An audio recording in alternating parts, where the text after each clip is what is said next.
출애굽기 19장 우리 1절에서부터 6절까지 말씀, 전체 본문을 다 보지만 우리 1절 6절까지만 먼저 보십시다. 시작.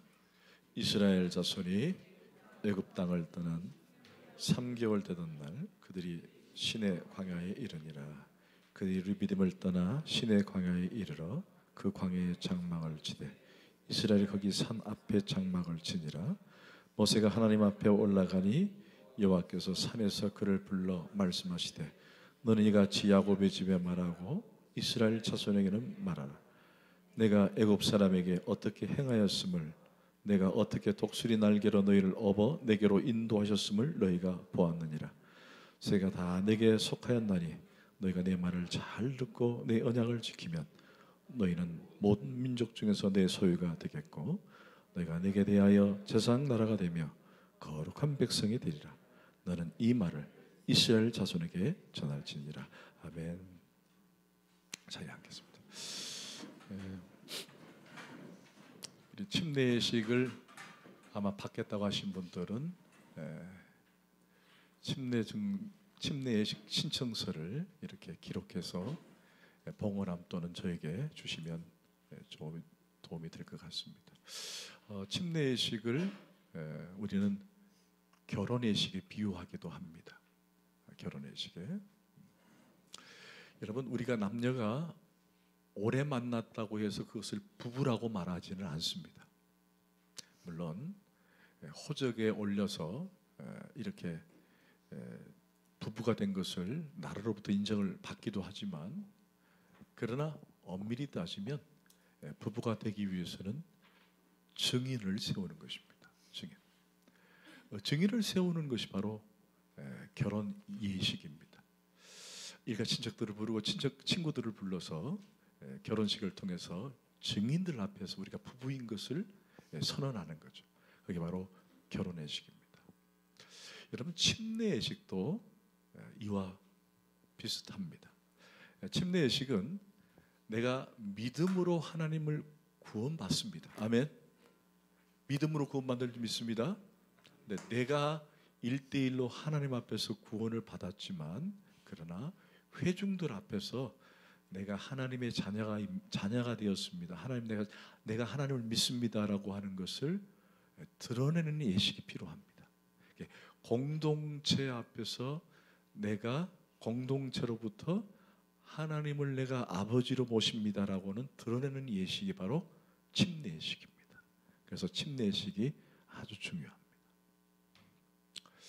이스라엘 백성들이 이제 6월절 어린 양의 보혈의 능력으로 하나님의 전적인 구원을 입습니다. 그리고는 마침내 홍해를 건넙니다. 사도 바울은 이 홍해를 건넌 사건을 뭐라고 표현했다 그랬죠? 단체로? 그래, 침례를 받는 것이다. 침례를 받는 것이다. 자, 저를 잠깐 보십시다. 여러분, 구원이 먼저일까요? 하나님의 언약이 먼저일까요? 여러분이 구원을 받고 내가 너를 나의 자녀로 삼았다라고 하셨을까요? 아니면 이미 하나님은 오래전에 여러분을 내 자녀로 삼기로 작정하시고 여러분을 구원하셨을까요? 언약이 먼저일까요? 구원이 먼저일까요? 헷갈립니까? 지금까지 여러분들이 쭉 출애굽기를 보면서 성경을 보면서 아마 느꼈을 거예요. 여러분, 이 언약은 하나님이 아브라함에게 허락하신 언약입니다. 그 언약을 하나님께서 계속 신실하게 이행하셨어요.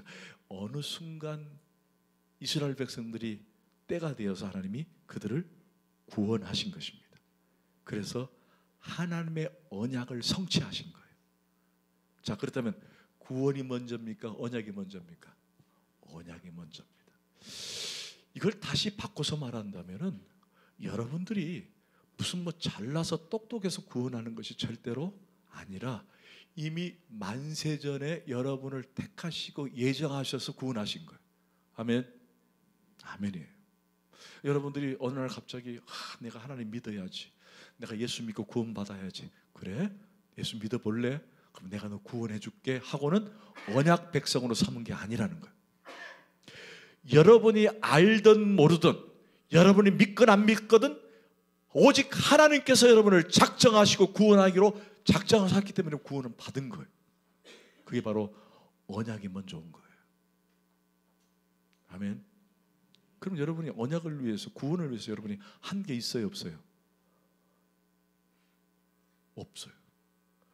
우리가 구원받기 위해서 어떤 노력을 한 것도 아니에요. 하나님의 손을 뻗쳤을 때 내가 잡았을 뿐이지 결국 그 잡게 하신 것도 하나님이세요. 하나님이 다 하신 거예요. 하나님이 다 하신 거예요. 이게 우리에게 감격이 되는 거예요. 오늘 저와 여러분들이 이 자리에 나왔지만 이 모든 것이 다 하나님이 하시는 것이에요. 내 힘으로 나온 것 같지만 하나님이 하신 것입니다. 아멘. 아멘. 자, 그런데 하나님이 이 언약된 백성들을 구원하시고 이제는 그 언약을 실제로 문서를 만들기 원하세요. 그것을 계명 또는 율법이라고 얘기를 합니다. 자, 하나님의 언약을 받는 백성들에게는 몇 가지 이 순서가 있습니다.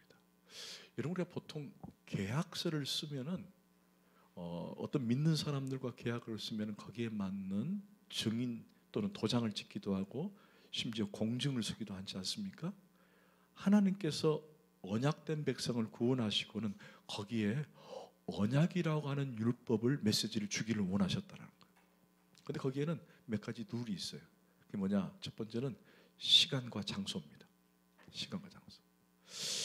원래 이 출애굽기 당시에 왕과 백성들이 이런 계약을 할 때가 있습니다. 근데 그 계약의 전부가 주종 관계예요. 내가 주인이고 너희는 종이다.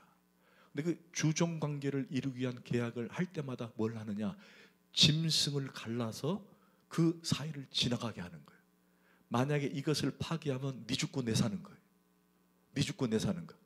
그래서 그 언약을 세웁니다. 근데 그 언약을 세워가는 그 중간에 뭐가 필요하느냐? 거기에는 시간과 장소가 필요하다는 거예요. 그리고 난 다음에 이제 거기에 대한 메시지를 부여하시죠. 우리가 이제 오늘 볼 19장은 바로 이 언약이 주어지는, 언약의 메시지가 주어지는 시간과 장소가 기록된 책입니다. 19장. 그리고 20장에 가서는 그 언약에 대한 메시지가 구체적으로 서술이 돼요. 그래서 사해법이 나오고 십계명이 나옵니다. 자, 여기까지 잠깐만 서론을 제가 좀 중단을 하고 저를 한번 생각해 보십시다. 저랑 같이 출애굽기를 쭉 지금까지 묵상을 하면서 여러분, 구원받은 백성들의 모습을 한번 생각을 해보세요.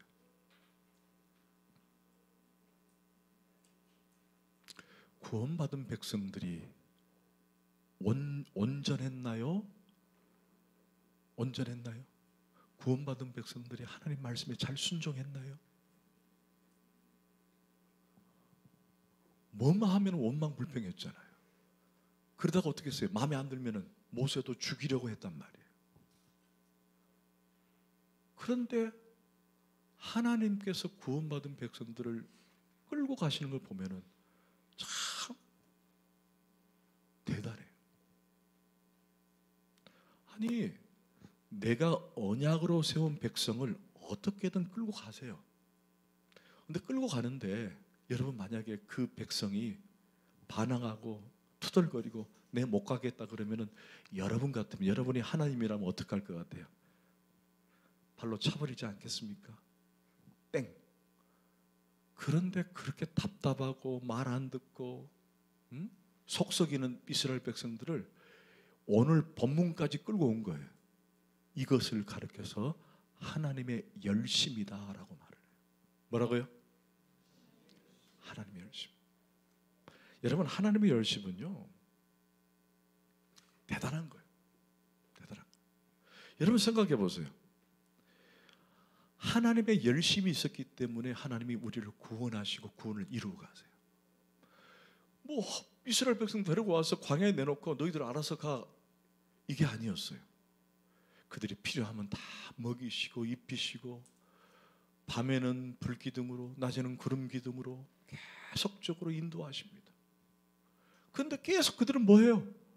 원불교, 원망하고 불평하고 원불교. 그래도 불구하고 하나님은 계속 실망하지 아니하시고 끊임없이 그들을 이끄세요. 그게 하나님의 열심이에요. 이걸 바꿔서 말하면은 우리는 누굴 의지해야 되는 거예요? 하나님을 의지해야 되는 거예요. 원망 불평하는 나 자신을 의지하지 말라는 거예요. 신뢰하지 말라는 거예요. 제가 늘 말씀드리죠. 사람은 믿을 대상이 아니다. 옆 사람에게 한번 그렇게 보세요. 난 당신 못 믿겠어요. 말하기 어렵죠? 나는 당신 못 믿겠어요.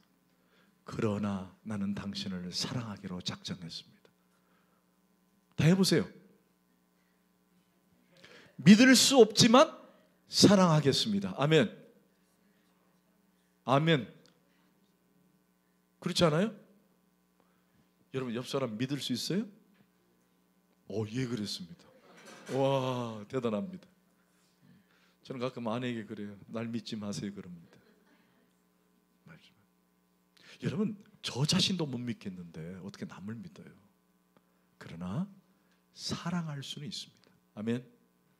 이걸 다시 바꿔서 말하면은 원망 불평한 이스라엘 백성들은 항상 누구의 손에서 인도함을 받고 있느냐? 하나님의 열심에 의해서 인도함을 받고 있는 거예요. 그럼 우리는 누구를 신뢰합니까? 하나님을. 그게 정답이에요. 하나님의 열심. 그 열심을 붙드는 거예요. 자, 그런 차원에서 오늘 본문을 들어가는 거예요. 자, 1절을 한번 읽어보십시다. 시작.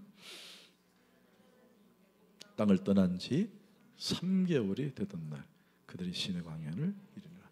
자, 이거 그대로 펴보세요. 자, 이제 본론으로 들어가는데 여기 조금 여러분들이 잘 이해를 해야 하는 부분이 나옵니다. 오늘 아침에 여러분 정신을 조금 차리셔야 됩니다. 제가 수학을 합니다. 수학. 아주 어려운 수학을 하기 때문에 여러분 다 풀 수는 있습니다. 걔가 못 푸는 분도 계시겠지만은 자, 지금 애굽 땅을 떠난 지 몇 개월이 됐어요? 3개월이 되던 날. 그럼 정확하게 며칠일까요? 90일 하면 안 됩니다. 3개월이 되던 날이면 만으로 며칠이에요? 2달이면 60일이에요. 60일. 근데 여기 약간 잘못된 번역이에요. 왜냐? 아무리 눈을 씻고 봐도 60일이 아니에요. 성경을 쭉 읽다 보면요, 지금 이스라엘 백성들이 하나님의 율법을, 하나님의 십계명을 받는 그 시기가 60일이 아니에요. 목사님 지금 3개월이 되던 날은 무슨 말입니까? 그럼 60일이 아닌가요? 그러면 이게 지금 좀 잘못된 번역이에요. 이 히브리, 원래 구약 성경을 히브리어 책이라 그러거든요. 뭐라고요? 히브리어. 이게 이제 소위 말하는 고어가 있고 현대어가 있는데 이 히브리어로 이 성경을 다 기록을 해놨어요. 근데 이 히브리어로 성경을 이제는 소위 말하는 그리스 헬라가 지배를 할 때에 어떻게든 히브리 성경을 헬라 사람들에게 전해야 될 거 아니에요. 그러면 헬라어로 바꾸기 위해서 70명이 모여요. 몇 명이? 그래, 각 방에 들어가서 목욕 딱 하고 각 방에서 히브리 성경을 번역을 하는 거예요. 헬라어로. 근데 딱 번역을 했는데 각 방에서 번역을 했는데 거의 완벽하게 70명이 똑같이 번역을 하는 거예요. 할렐루야. 야, 한 명도 틀리지 않고 히브리어를 헬라어로 딱 정확하게. 그래서 그 책이 70인역이에요. 70인역.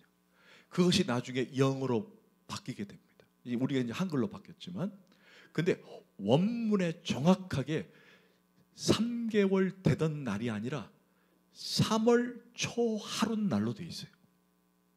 그게 그거 아니냐 이렇게 얘기할 수 있는데 정확하게 말하면 3월 초하루면은 3개월째 되는 나라가는 좀 다른 느낌이 들 수도 있잖아요. 그러면 정확하게 며칠일까? 60일? 아니라는 거예요. 정확하게 며칠이냐? 50일입니다. 50일. 50일. 자, 이제 수학을 하는 겁니다. 여러분, 이들은 태양력을 쓰는 게 아니라 유대력을 씁니다. 뭘 쓴다고요? 언제부터? 원래? 아니죠. 기억하셔야 됩니다. 제가 놀라운 발견을 해드렸잖아요. 출애굽 시작할 때부터 유대력을 쓰기 시작합니다. 지금도 그들은 유대력을 씁니다. 출애굽을 상기하기 위해서. 그러니까 뭐 우리는 지금 태양력을 쓰잖아요. 달력. 근데 이스라엘 백성들은 지금도 유대력을 씁니다. 근데 유대력이 언제부터 시작됐다고요? 출애굽부터 시작. 근데 출애굽이 언제부터 시작됐느냐? 바로 하나님께서 이스라엘 백성들을 구원했던 6월절 15일 전부터 썼습니다. 그러니까 6월절에 이제 하나님께서 그들에게 백성들한테 나오라고 할 때에 그달 15일에 그렇게 돼 있어요. 15일 만에 유대력을 딱 쓰고 며칠 만에 15일 만에 출애굽을 시작한 거예요. 그러면 그들이 가자 해서 도착한 오늘까지 모두 며칠? 계산 빨라야 되는데 60일은 아니라 그랬으니까 50일인데 원래는 50일인데 그들이 출발해서부터 지금까지 딱 하면은 앞에 거 빼버리면은 며칠? 45일. 45일. 60일에서 15를 빼면 며칠이에요? 45가 되는 거예요. 45. 그러니까 이들이 지금 오늘 정확하게 말하면 45일 만에 이곳에 도착한 거예요. 그러면 목사님, 방금 50일과 60일은 아닌 걸 알겠어요. 셋째 달이라는 말은 꽉 찬 셋째를 말하는 게 아니니까 3월 초 하룻날이니까 앞에 60일인 것 같은데 60일은 아니고 성경의 흐름을 봤을 때는 50일이라 그러면 맞습니다. 50일이 중요합니다. 50일인데 아무리 뒤져도 앞에 15일 빼버리면 45일인데 왜 50일이냐? 그러면 45일에서 50일은 며칠이 비어요? 5일이 빕니다. 여러분 지금 제가 말하는 게 이해가 되세요? 이해가 안 되세요? 유대력은 새롭게 달력이 시작된 거예요. 그래서 거기서부터 셋째 달이면은 우리는 보통 3개월 얘기를 하잖아요. 2개월. 60일이 돼야 됩니다. 60일인데 15일 만에 출발을 한 거예요. 그럼 60일에서 15일을 빼면 며칠이에요? 45일. 이제 이해가 되셨습니까? 45일. 근데 오늘 여기 도착하는 날이 60일이 아니라 목사는 며칠이라 그랬어요? 50일이라서. 며칠이 빠지는 거예요? 5일. 아이고 어렵다. 5일 빠지고. 자, 그러면 목사님 왜 50일인데 45일입니까? 5일은 어디 갔습니까? 그래서 오늘 본문에 5일을 찾아보는 거예요. 여기까지 이해 안 된 분 손 한번 들어보세요. 다시 설명을 해드릴게요. 됐습니까? 네. 우리가 보통 셋째 달, 첫째 날은 또 설명하는 것 같다. 60일인데 원래 짝짝 보면 50일이에요. 왜냐? 앞에 15일은 빼면은 45일이 되는 거예요. 그럼 5일을 참아서 찾아야 될 거죠? 5일을 찾는 거예요. 찾아보는 거예요. 아버지 용서하옵소서. 설명을 못하는 저를 용서하시고. 자, 10절과 11절을 보십시다.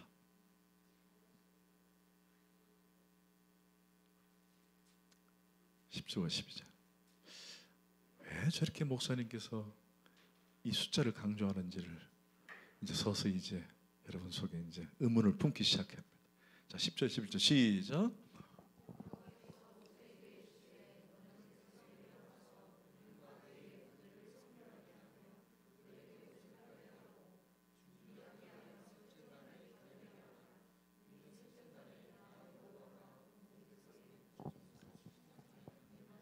자, 6월절을 끝내고 그들이 스타트해서 출발했습니다. 그리고 시내산 입구에 도착한 날이 45일째 되는 날이에요. 며칠에? 45일째 되는 날. 그리고 45일째 되는 날 하나님께서 모세를 통해서 이스라엘 백성들에게 명령을 합니다. 뭐 하라고요? 뭐 하라고요? 옷을 빨고 성결하게 하라. 며칠 동안? 며칠 동안? 3일 동안. 3일 동안. 3일 동안은 뭐 했다는 거예요? 정결 예식을 한 거예요. 자, 그럼 45일에 3을 더하면 며칠? 48일이죠. 자, 그럼 며칠 남았어요? 이틀 남았어요. 이틀. 자, 우리 저 등산 목장 퀴즈 한번 내겠습니다. 우리 등산 목장은 아마 잘 알 거예요.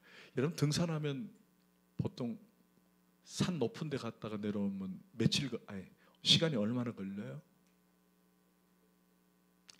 오늘 일부 예배 때는 반나절 그러더라고요. 야, 아침에 갔다가 점심 먹기 전에 내려옵니까? 보통 큰 산이. 자, 참고로 신의 산은 3,000이 넘습니다. 3,000. 우리나라 최고 높은 산이 2,000이 안 됩니다. 한라산이 1,900 얼마인가 그럴 거예요. 지리산이 1,969인가 그렇고. 그러니까 신의 산은 3,000이에요. 3,000. 그러면은 그거 갔다가 내려오려면 며칠 걸릴 것 같아요? 반나절?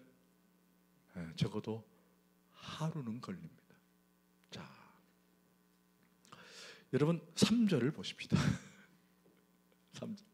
막 이제 헷갈리기 시작하죠? 3절 시작.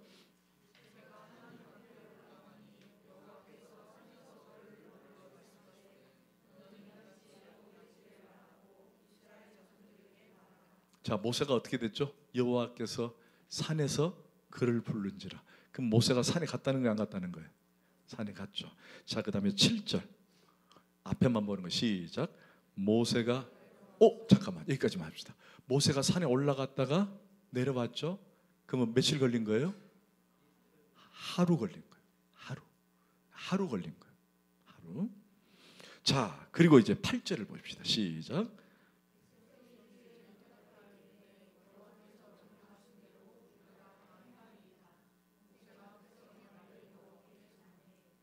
자, 여호와께서 명하신 대로 우리가 다 행하리라. 모세가 백성의 말을 여호와께 어떻게 했다고요?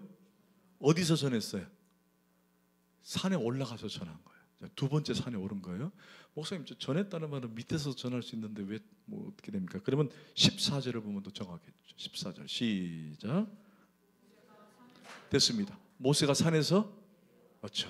자, 그러면 이제 수학을 또 하는 거예요. 모세가 총 몇 번 산에 올라갔어요?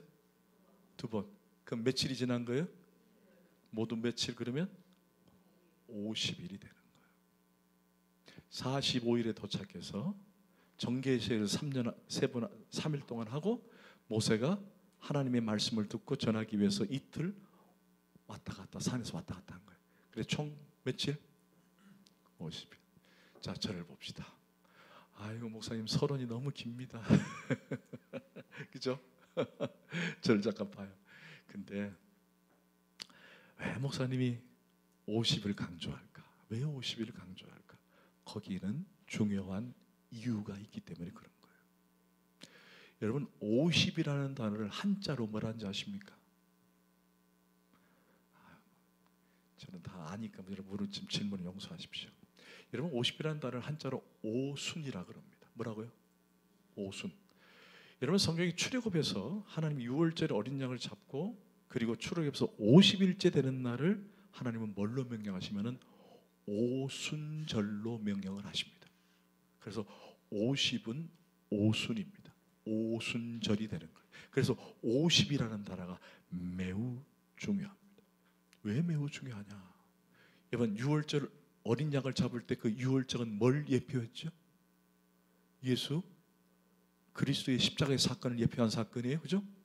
예수 그리스도. 그로부터 예수님께서 부활하시고 40일 동안 이 땅에 계시다가 그리고 승천하시고 난 다음에 제자들이 마가의 다락방에 모여서 성령의 강림의 역사를 경험한 날이 무슨 날? 오순절 마가의 다락방이었어요. 정확하게 며칠? 어린 양의 보혈이 피가 뿌리고 난 다음에 50일 후에 성령의 역사를 경험합니다. 어디서?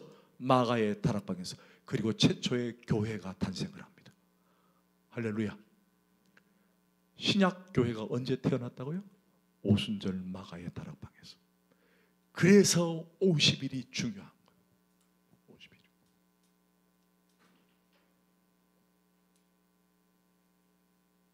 오늘 본문은 이걸 계속 확대해 나갈 것입니다. 그걸 보는 거예요. 자, 그러면 여러분 질문합니다. 하나님께서 모세를, 이스라엘 백성들을 50일째 된 날에 왜 시내 산으로 부르셨냐라는 것입니다. 왜 부르셨죠? 시내 산에서 그들에게 하나님의 말씀인 뭘 주기 위해서? 그렇죠. 십계명을 주기 위해서. 이게 교회의 질서와 원리를 설명해 주는 거예요. 50일 날 오순절 다락방에서 성령의 충만한 강림을 통해 교회가 탄생했는데, 모세가 이스라엘 백성들을 50일 날 시내산에 도착해서 뭘 받았다고요? 하나님의 말씀인 십계명을 받았다는 거예요. 아멘? 그러면 우리가 교회의 탄생은 어떤 질서 원리로 가야 되느냐? 바로 교회와 질서, 교회의 질서의 원리는 바로 하나님의 말씀으로 운행되어야 한다는 것입니다. 그걸 오늘 본문은 정확하게 설명을 해주고 싶었던 거예요. 그들이 셋째 달 첫째 날, 셋째가 되던 첫째 날에 왜 시내산에 하나님 부르셨느냐? 이제 앞으로 너희들이 이 말씀을 통해 이 말씀이 인도하는 대로 살아야 할 것이다. 그걸 설명해 주고 있다는 것입니다. 그렇다면 우리도 마찬가지. 제가 자주 말씀드리죠. 여러분의 삶의 원리가 뭐예요? 누가 그랬다더라, 누가 어떻게 했다더라, 그것이 우리의 삶의 원리가 돼서는 안 된다고 말씀드렸죠. 여러분의 캐논, 여러분의 지표, 여러분의 방향, 모든 것들은 뭐가 인도하는 대로? 말씀이 인도하는 대로. 그래서 여러분들이 어떤 무슨 다툼이 있거나 무슨 말을 뭐 어디서 들었거나 할 때 모든 기준은 어디냐? 말씀이 뭐라고 하느냐가 중요하다는 것이. 아멘? 말씀이 뭐라고 하느냐? 뭐 세상에서 뭐가 있다, 저거 있다, 온갖 것 가지고 여러분들은 막 이리 가라 저리 가라 하더라도 결국 여러분들이 탄식처럼 터져 나온 것은 뭐냐? 하나님 말씀이 뭐라고 하느냐가 중요하다는 거예요. 할렐루야. 아멘. 여러분, 모세는 50일째 되는 날에 말씀을 받습니다. 오늘날 우리 교회도 말씀이 우리를 인도해야 할 줄 믿습니다. 아멘. 자, 그런 의미에서 이제 2절을 보는 거예요. 2절. 자, 그런 연상에서 2절을 보는 겁니다. 시작.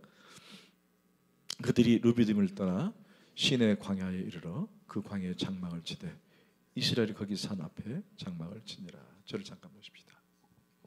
자, 르비딤 사건은 여러분 기억나시죠? 르비딤에서 어떤 사건이 있었죠? 반석에서 뭐가 흘렀죠?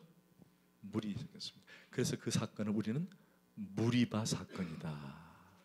그들이 물이 없다고 막 원망할 때 하나님께서 네가 든 것이 뭐냐? 지팡이입니다. 반석을 치라. 그러니까 거기서 물이 나왔잖아요. 그리고는 이제 이곳에 와서 장막을 치는 겁니다. 그런데 보니까 이스라엘이 거기 산 앞에 장막을 치더라라고 했는데 그것이 바로 신의 산을 의미합니다. 자, 이스라엘 백성들이 이제 하나님의 인도함 따라 밤에는 불기둥으로 낮에는 구름기둥으로 인도함을 받고 마침내 50일째 45일째 되는 날에 시내에 도착해서 말씀을 받는데 그곳에서 텐트를 치기 시작합니다. 여러분, 텐트를 치면서 그들은 이렇게 얘기했을 것 같아요. 아이고, 또 칠한다. 김씨, 박씨, 우리 텐트 치고 여기 있다가 또 부르면 갑시다. 아이고 힘들다. 여기는 좀 먹을 게 있으려나 하고는 아마 서로 그런 의견을 주고받지 않았을까, 저 혼자 생각을 해보는 거예요. 그런데 모세는 어떤 생각을 했을까 한번 유추해 보는 거예요. 모세가 시내산에 도착했을 때 이스라엘 백성들 텐트를 치고 있을 때 모세는 과연 어떤 생각을 하고 있었을까?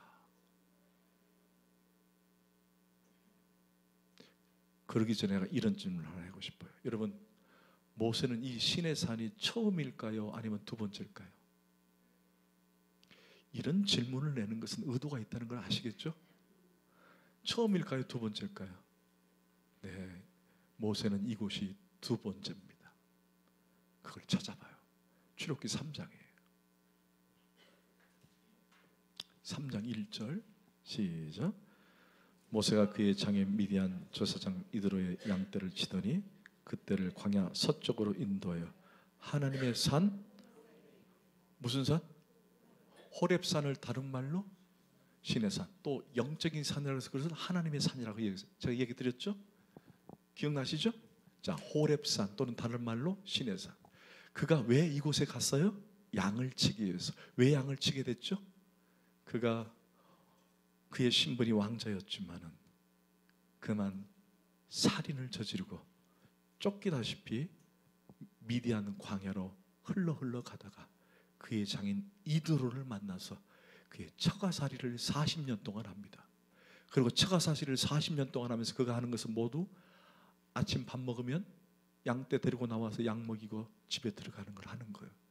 그러다가 어느 순간 그가 갑자기 양떼들이 호렙산 근처로 가는 걸 가고 그냥 양을 몰고 가다가 우연히 보니까 이곳이 호렙산이었어요. 신의 산. 근데 갑자기 하나님께서 떨기나무 가운데 나타나세요. 그리고 갑자기 떨기나무를 불을 태우십니다. 근데 가만히 봤는데 떨기나무가 불이 나긴 나는데 타서 재가 되는 것이 아니라 계속 타는 거예요. 깜짝 놀라고 있는데 하나님의 음성이 들립니다. 모세야 모세야, 이 땅은 거룩하니 네 발의 신을 벗으라. 신을 벗으라. 그리고 하나님의 사자가 임합니다. 이 신의 산에서 모세는 하나님을 받고 경험하고 소명을 받습니다. 뭘 받아요? 소명을 받습니다. 자, 그리고 12절을 보세요. 3장 12절 시작. 네가 그 백성을 애굽에서 인도하는 후에 너희가 이 산에서 하나님을 섬기리니 이것이 내가 너를 보낸 다시 돌아올 것이다. 근데 여러분 생각해 보세요. 모세가 소명을 받고 기분 좋게 떠났어요? 아니면은 안 가겠다고 뿌리쳤습니까? 그렇죠. 안 가기도. 왜 나를 보내십니까? 나 저 애굽 싫습니다. 나 애굽 정말 진저머리가 납니다. 왕자 해봤는데 나 별것도 아니고 나는 입술이 둔해서 가지를 못하겠습니다. 야, 이놈 시기야, 네 형이 있지 않느냐? 그리고 걱정하지 마, 내가 있다. 떠밀듯이 갔어요. 근데 가서 뭘 합니까? 지팡이를 들어봤습니다. 나일강을 처벌했더니 쳤더니 핏물이 변하는 거예요. 그러면서 하나하나 가기 싫었던 모세의 눈에는 하나님이 뜨이기 시작하면서 하나하나 하나님이 보이기 시작하는 거예요. 오늘 갑자기 모세를 통해서 내 백성을 데리고 떠나라 그러는 거예요. 하나님 왜 접니까? 저 하기 싫습니다. 다른 사람이 이놈 시키 네가 가야 된다 자꾸 그럽니다. 가기 싫은데 가라고 자꾸 떠미니까 억지로 끌려 나옵니다. 그러면서 서서히 모세가 하나님의 눈이 열리기 시작하면서 홍해 앞에 섭니다. 하나님, 도저히 나는 못 건너가겠습니다. 그러자 하나님께서 왜 네가 한다고 생각하냐? 내가 할 것이다. 네가 든 지팡이를 들고 내가 너를 오늘 구원하는 것을 보라! 라고 말합니다. 자기도 물에 손 들었어요. 그랬더니 홍해가 쫙 갈라지면서 이스라엘 백성들이 집단으로 침례를 받고 지나가는 거예요. 그리고 나와서 춤을 막 춥니다. 내 마음이 한구석에 영 불안해요. 왜 하나님은 저 빠른 길로 안 가시고 저 광야로 길로 가시나? 빙빙 돌게 하시고 광야로 가는 거예요. 광야로 갔더니 거기는 사막이지 먹을 게 없으니 사람들이 원망불평하고 다시 돌아가게 되면 부추가 거기서 나왔다 그랬잖아요. 부추를 먹게 해달라고 막 하고 치면서 말을 안 들으니까 어떻게 돼요? 그들이 모세를 죽이려고까지 합니다. 그때 모세의 마음이 어땠을까요? 마음이 어땠을까요? 하나님 왜 날 괜히 이곳에 저를 불러가지고 나를 끌고 오게 하셔서 왜 나를 앞장서게 하십니까? 하나님, 정말 하나님 살아계십니까? 왜 이러십니까? 라고 하는 그 순간 신의 산에 도착을 하는 거예요. 그때 다른 이스라엘 민족들은 텐트를 치면서 원망 불평하고 있을 때 모세의 머리에는 뭐가 생각이 들었을까? 여러분, 모세는 어떤 생각이 잠겼을까요? 아, 하나님 살아계시는구나. 3장 12절에서 말씀하신 그 말씀을 이루시는 신실하신 하나님이시구나. 성실하신 하나님이구나. 여러분 그걸 묵상하지 않았을까요? 여기는 만약 알았다면 모르지만 이곳에서 소명을 받고 내가 반드시 이곳에 내가 너를 다시 돌아오게 하리라 라고 했는데 막상 와보니까 와 있어요. 근데 기분이 어떻게 했냐는 거예요. 어땠을 것 같아요? 얼마나 놀랐을까요? 하나님의 성실하심과 신실하심이 나를 이끌으셨구나. 하나님, 왜 내게 이런 아픔을 주시고 고난을 주시고 이런 괴로움을 주십니까? 그러나 반드시 네가 돌아올 것이다. 반드시 너는 복을 누릴 것이다.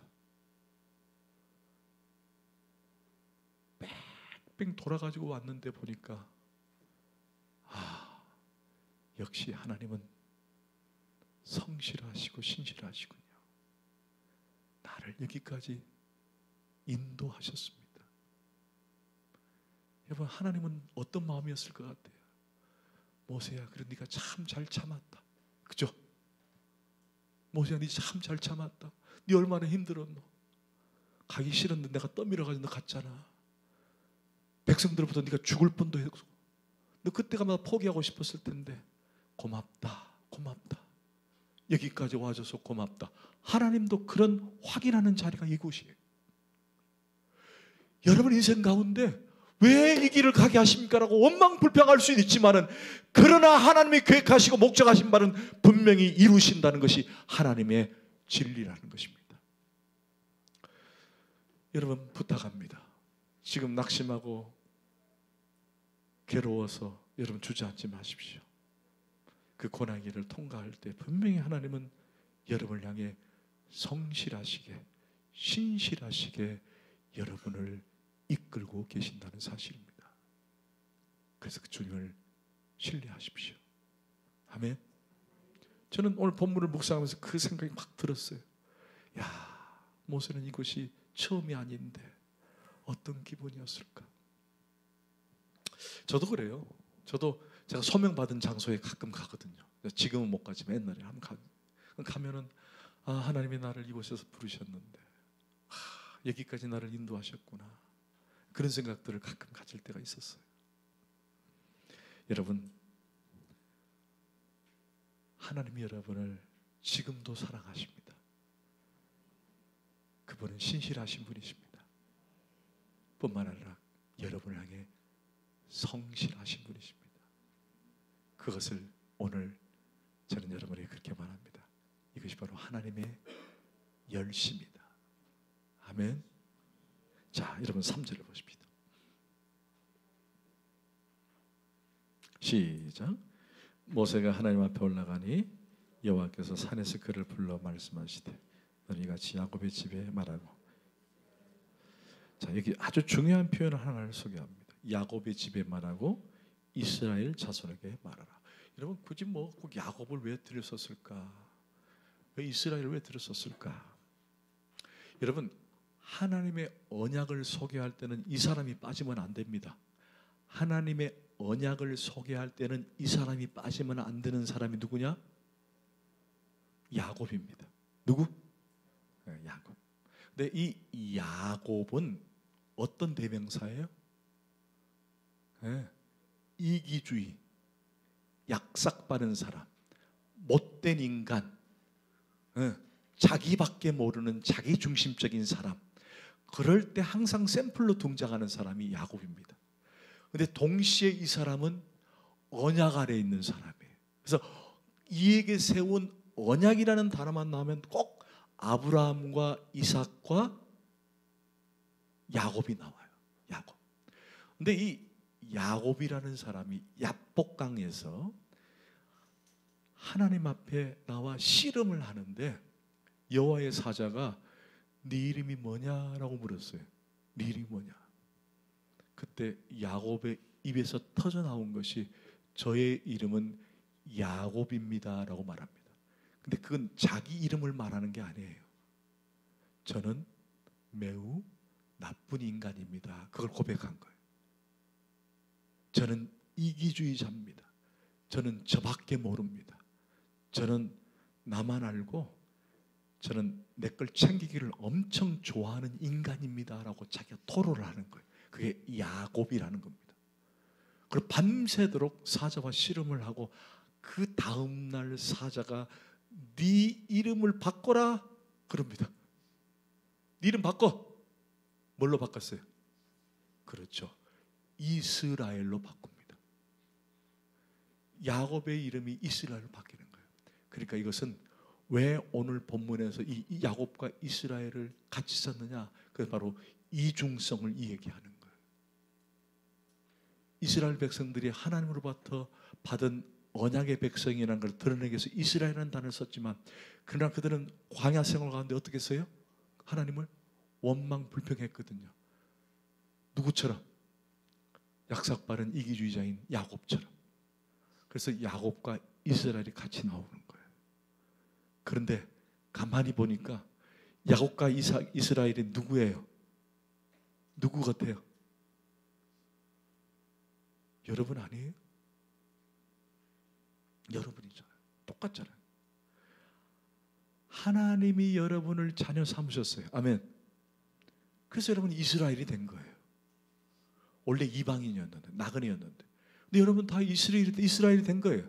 그런데 여러분 안에 죄의 본성이 아직도 남아있잖아요. 그죠?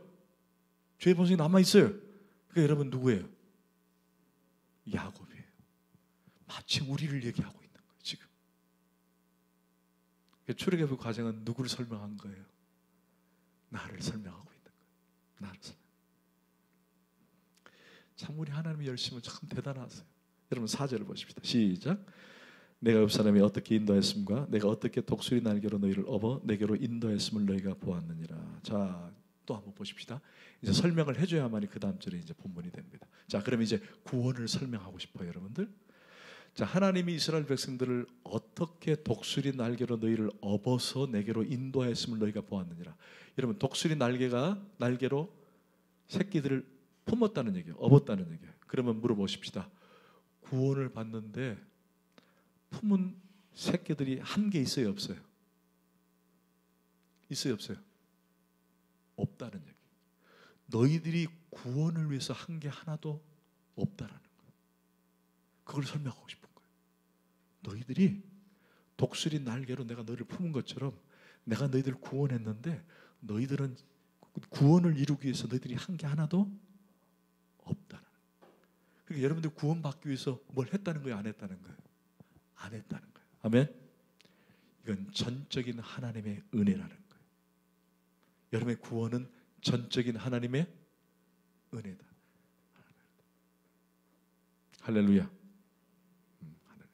자, 그런데 그 뒤에 보니까 내가 인도하였음을 너희가 보았느니라. 봤다고 그랬어요. 하나님께서 홍해를 건널 때도 홍해를 가르실 때도 내가 너희를 오늘날 내가 너희를 구원하는 걸 보라 그랬거든요. 보라. 보았느니라. 보라는 거예요. 저는 오늘 이 아침에 예배를 통해 찬양을 통해 기도를 통해 하나님의 역사, 하나님의 은혜를 보는 여러분 되기를 축원합니다. 똑같이 말씀이 선포되어지는데 어떤 분은 하나님의 은혜를 보지 못하는 사람들이 있어요. 저 말씀이 내게 어떤 은혜를 주셨는지 그걸 느끼지 못하고 그냥 저문 박차고 나가는 분들이 계세요. 저는 그런 우리 성도가 안 됐으면 좋겠어요. 말씀을 하나하나 같이 나눌 때 저 말씀이 나에게 정말 하나님 주시는 은혜구나. 그걸 보는 능력이 있기를 원합니다. 아멘. 자, 좀 더 빨리 넘어가십시다. 자, 5절 시작.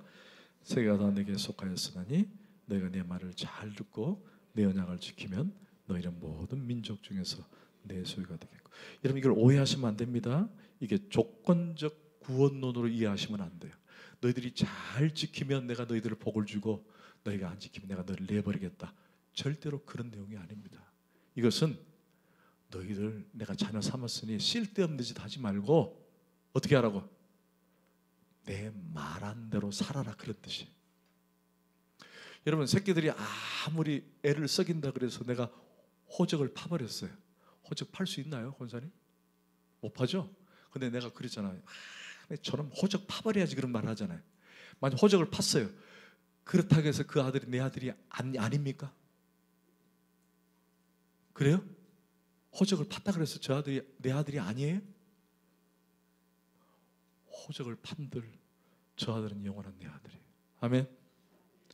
여러분, 하나님은요, 내가 너희들이 언약을 지키면 내가 너를 복을 주겠다, 안 지키면 너희들이 저주하고 내버리겠다, 그런 뜻이 아니라 너희들이 이왕 나를 믿는 것 잘 믿어라, 그런 뜻이에요. 아멘. 아멘. 자, 그런데 여기 중요한 게 있어요. 6절 시작. 너희가 내게 대하여 제사장 나라가 되며 거룩한 백성이 되리라. 너는 이 말을 이스라엘 자손에게 전할지어다. 자, 이제 결론입니다. 자, 오늘 본문 그대로 한번 펴고 좀 계세요. 너희가 내게 대하여 제사장 나라가 되며 거룩한 백성이 되리라. 여러분, 이스라엘 백성들은 정말로 우리끼리 말하면 구원받을 조건이 전혀 없어요. 그죠? 뭐 그들이 뭘 했습니까? 한 게 하나도 없어요. 근데 하나님의 언약 때문에, 내가 저들을 구원하겠다고는 언약 때문에 저들이 구원을 받는 거예요. 구원을 받는. 근데 그것도 모자라서 오늘 이 백성을 뭘로 하겠냐면 거룩한 백성이 되게 하고 제사장 나라가 되겠다고 하는 거예요. 여러분, 이 거룩한이라는 단어가 카르봇이라고 하는 단어를 썼는데 이게 뭐냐면 구분되어졌다라는 뜻이에요. 이 거룩이라는 단어는 구분되어졌다. 그러니까 구분되어진 백성이라는 뜻이에요. 거룩한 백성이란 구분되어진 백성. 여러분, 교회를 뭐라고 말하죠? 헬라어로 에클레시아라 그래요. 뭐라고요? 교회를 에클레시아. 에클레시아의 뜻이 뭐냐? 구별하여, 구분하여 불러냄을 입은 자를 교회라고 말해요. 세상에 수다한 사람 가운데 구별해서 불러낸 게 여러분들이 교회예요. 아멘? 교회. 그러면 이 교회라는 단어와 거룩이라는 단어는 거의 비슷하게 맞아요. 저와 여러분을 구분하셔서, 구별하셔서 여러분을 불러내신 거예요. 그러면 여기 거룩한 백성이라는 것은 어떤 무리를 말하냐? 바로 교회 공동체를 말하는 거예요. 여러분 기억하세요? 50일째 되는 날 뭐가 시작됐죠? 하나님 말씀을 받는데 그 공동체가 50일째 신약에는 뭐가 됐죠? 성령의 강림으로 마가다락방에서 교회가 탄생이 된 거예요. 그 교회의 무리를 가리켜서 너희는 거룩한 백성이 될 것이라고 말합니다. 할렐루야. 그게 바로 에클레시아, 교회가 되는 거예요. 오늘 본문은 전체적으로 교회를 얘기하는 거예요. 저와 여러분이 뭐라고요? 거룩한 백성, 교회가 되는 거예요. 거룩한 백성. 자, 그런데 이걸로 끝나는 것이 아니라 거기에 우리에게 신분을 주어주세요. 그게 뭐냐면 바로 제사장 나라가 되겠다는 거예요. 여러분이 뭐가 된다고요? 제사장이 되겠다는 거예요. 제사장. 여러분, 제사장이 하는 기능이 뭐예요? 제사장이 갖는 기능. 성도들 대신에 동물을 각을 떠서 하나님께 예배드리는 게 제사장이에요. 기능, 역할이 그거예요. 그러니까 그들은 성도를 위해서 늘 희생하고 대신하고 섬기는 게 제사장의 직분이에요. 그걸 우리가 해야 한다는 거예요. 자, 그런데 12절을 봐요. 12절.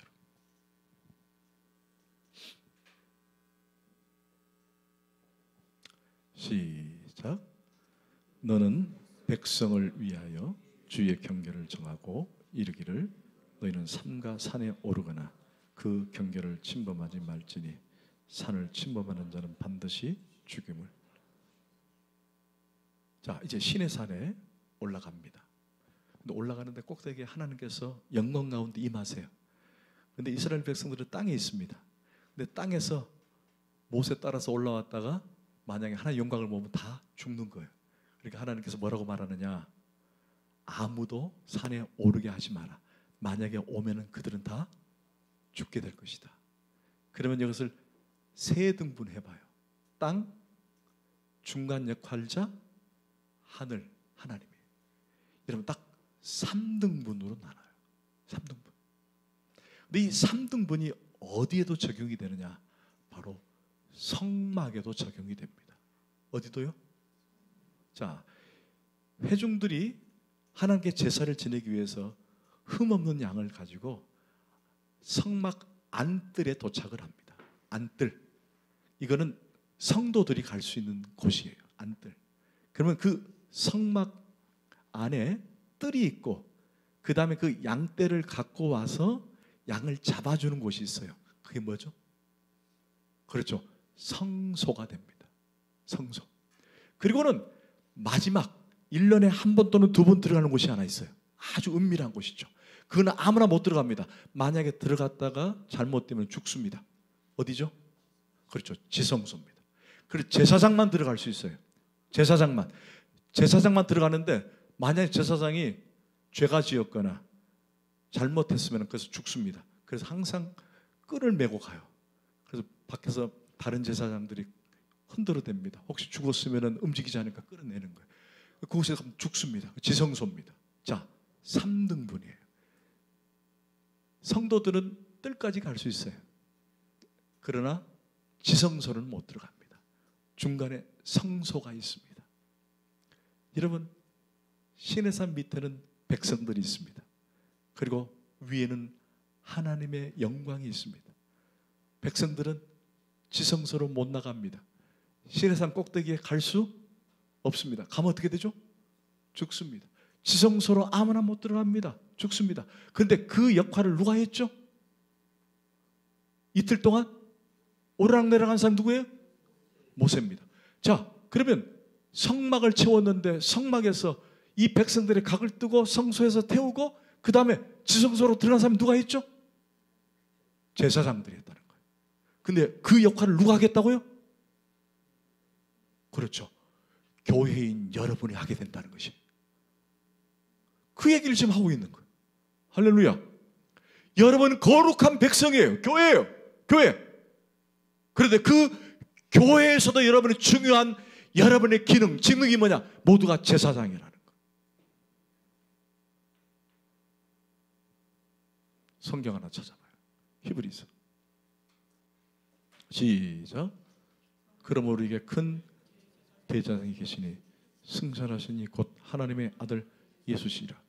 우리가 믿는 도리를 굳게 잡을지어다.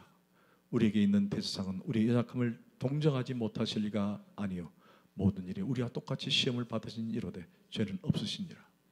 그러므로 우리는 긍휼하심을 받고 때를 따라 돕는 은혜를 얻기 위하여 은혜의 보좌 앞에 담대히 나아갈 것이니라. 할렐루야.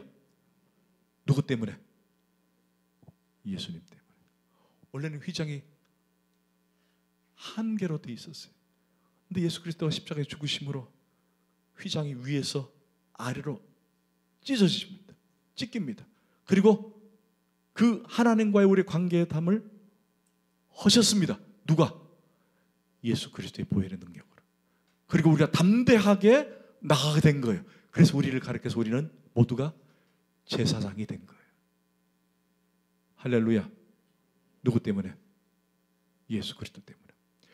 여러분은 모두 다 제사장입니다. 그래서 여러분들이 예배할 수 있는 거예요.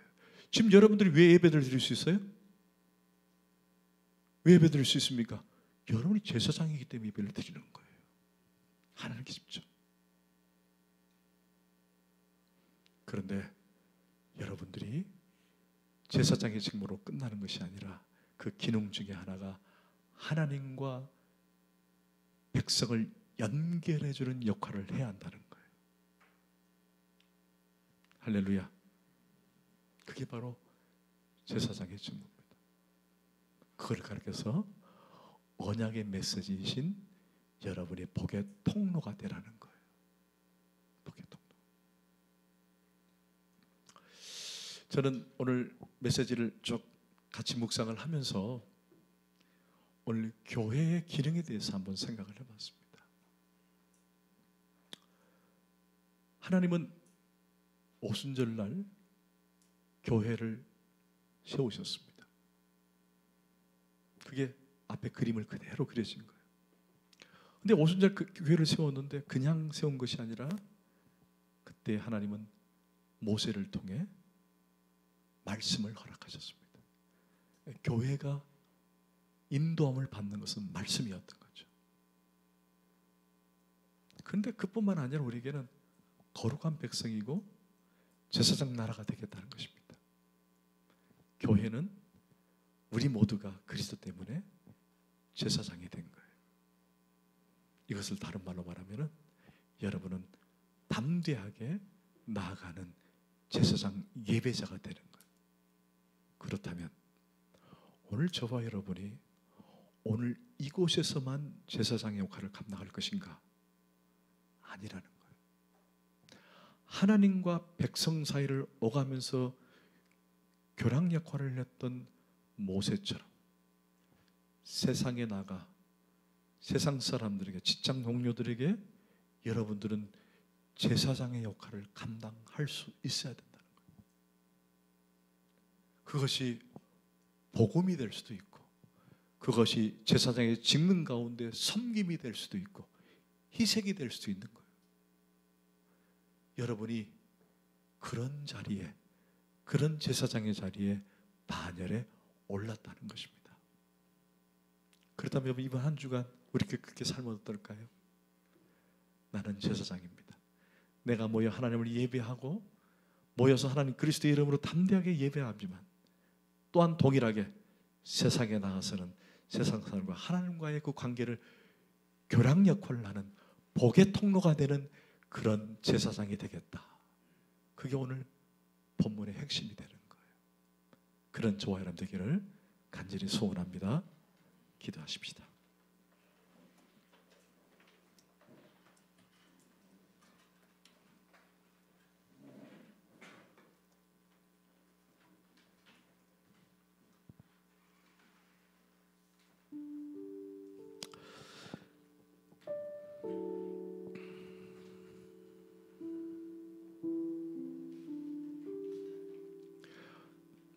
하나님, 아브라함을 택하셔서 처음으로 아브라함에게 언약을 세우셨습니다. 네 씨를 통해 네가 복을 누리고 수다한 민족을 이룰 것이다. 그리고 아브라함을 통해 나오는 모든 자녀들이 그 언약 아래에 있었고, 그 언약된 백성들을 하나님은 구원하셨습니다. 근데 하나님, 아브라함이 약속한 가운데 모든 민족이 너로 말미암아 복을 얻을 것이라고 말씀하셨는데, 주님, 그렇습니다.